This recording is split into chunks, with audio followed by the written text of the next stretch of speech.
अभी हमारे साथ मौजूद हैं चौधरी बंसीलाल यूनिवर्सिटी के कुलपति जी राजकुमार मित्तल जी।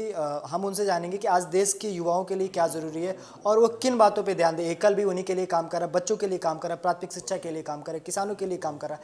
लेकिन कुलपति जी से जानेंगे कि युवाओं के लिए क्या महत्वपूर्ण है और किन आयामों पे और काम करने की ज़रूरत है। सबसे पहले सर मैं यही जानूंगा कि आप हरियाणा में चौधरी बंसीलाल यूनिवर्सिटी कुलपति हैं, तो हरियाणा में युवाओं को आज पूरे दुनिया में उन्होंने एक अलग नाम बनाया है अपने काम से, तो इसको कैसे देखते हैं? इस चैनल के सभी दर्शकों को मैं प्रणाम करता हूं और आज मेरा सौभाग्य है कि मैं सुई गांव में आज का जो कार्यक्रम है जिसमें श्री बनवारी लाल जिंदल सुईवाला एजुकेशन ट्रस्ट के द्वारा जो एकल फाउंडेशन ग्रामोत्थान फाउंडेशन का जो गठन किया गया और उसके माध्यम से जो कौशल विकास का एक अद्भुत कार्य यहाँ पर चल रहा है उसका हिस्सा बनने का मुझे मौका मिला।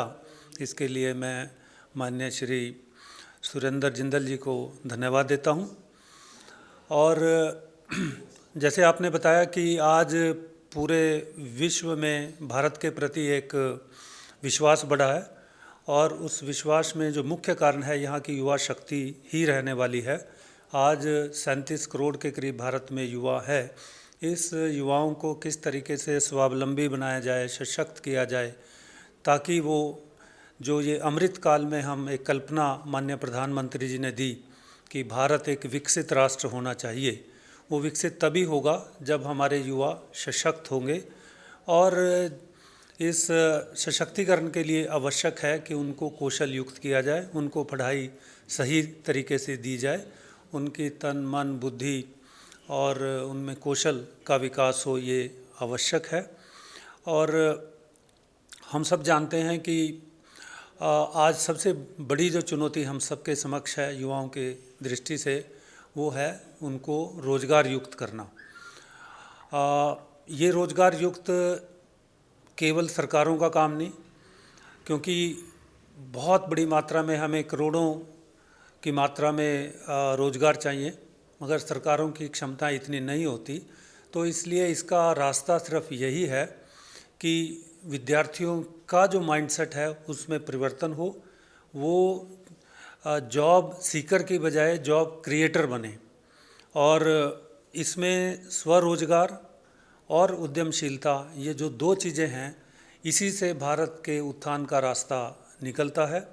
हम सब ये जानते भी हैं, लगभग 1750 तक भारत विश्व में लगभग 25% उसका उत्पादन भारत से होता था। हर गांव में छोटे छोटे उद्योग लगे हुए थे, मगर ये बीच का जो समय आया इसमें हमारे उद्योग और ये सब कृषि आदि सभी इनका ह्रास हुआ, पतन हुआ।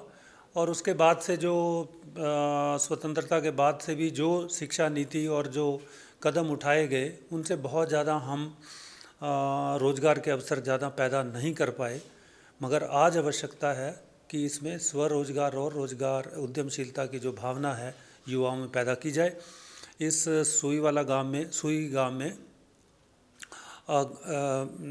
एकल ग्रामोत्थान फाउंडेशन के द्वारा जो कौशल के कार्य किए जा रहे हैं, जैसे वो ऑर्गेनिक खेती हो, सिलाई हो, रिपेयरिंग का काम हो या और कोई कंप्यूटर से रिलेटेड शिक्षा का काम हो, इनमें विद्यार्थियों को कौशल युक्त किया जाएगा ताकि वो अपना काम शुरू कर सकें। और धीरे धीरे उसको और उस उत्पादकता से बढ़ाकर उनकी कैपेसिटी को इंक्रीज किया जाएगा ताकि वो आने वाले समय में दूसरों को भी रोज़गार देने की क्षमता रखें। यदि ये भावना हम इन सब में चेंज कर सकते हैं तो मुझे लगता है इससे ही भारत में उन्नति का रास्ता निकलेगा। सर एक सवाल मेरा है कि माध्यमिक शिक्षा के बाद जब उच्चतर शिक्षा की ओर जाते हैं तो वहाँ पे जो युवाओं का कौशल है, कभी कभी क्या होता है कि बच्चे माँ बाप या फिर घर के दबाव के कारण वो काम नहीं कर पाते जिनमें उनकी रुचि होती है, वो काम करना चाहते हैं। तो ऐसे में एक बड़े लेवल पे जो स्किल का है वो ह्रास होता है, तो उसको कैसे देखते हैं कि उन युवाओं को कैसे जोड़े जिनका उनमें इंटरेस्ट, जैसे कुछ बच्चे इंटरमीडिएट कर लिए फिर वो बीए करने लग जाते हैं लेकिन उनका वहाँ इंटरेस्ट नहीं होता, कुछ लोग बीएससी करते हैं, कुछ बीटेक कर रहे हैं लेकिन उनके इंटरेस्ट इंजीनियरिंग में जबकि खेती किसानी में है। तो इन चीज़ों को कैसे अलग किया जाए?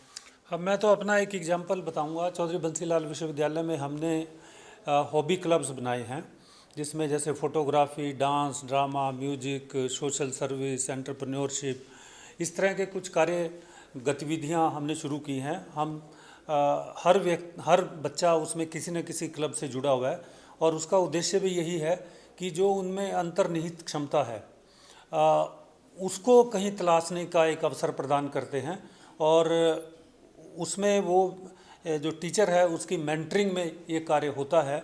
तो ये सही आपने कहा कि ये हो सकता है कि एक हिंदी का विद्यार्थी हो और वो आने वाले समय में कोई बहुत बड़ा कोई फोटोग्राफी का काम कर लें, यदि फोटोग्राफी में उसका रुचि है और वो सीख लें।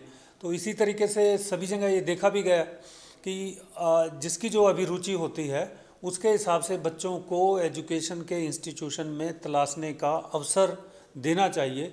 तो इस तरह का वातावरण आज राष्ट्रीय शिक्षा नीति जो 2020 आई है उसमें इस तरह की प्रावधान सभी हैं कि विद्यार्थी अपनी अभिरुचि के अनुसार कार्य करें।